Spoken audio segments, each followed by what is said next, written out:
President Trump spent the afternoon in South Florida today, joined by Governor Rick Scott and Senator Marco Rubio. The president signed a new order undoing many of the policies put in place by former President Barack Obama when it comes to trade and travel to Cuba. Investigative reporter Christopher Heath spoke to Governor Scott about this decision.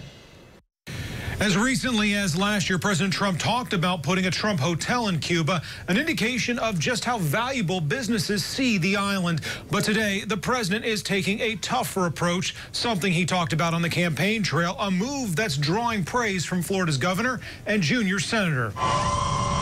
Back in Miami for the first time since November, President Trump took the stage in Little Havana at the Manuel Artime Theater. We will not be silent in the face of communist oppression any longer. The president's position on Cuba has hardened in recent months, today outlining stricter enforcement of the ban on Americans going to Cuba as tourists. Effective immediately, I am canceling the last administration's completely one-sided deal with Cuba.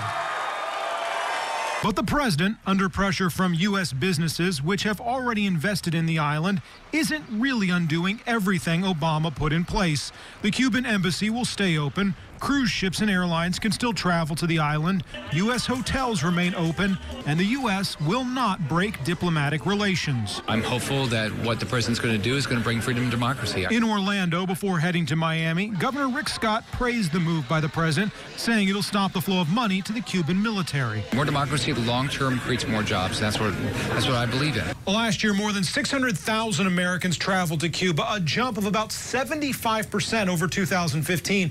It is also worth noting the president did not reinstate the wet foot, dry foot policy, which allowed any Cuban who made it to the U.S. to stay and become a legal resident.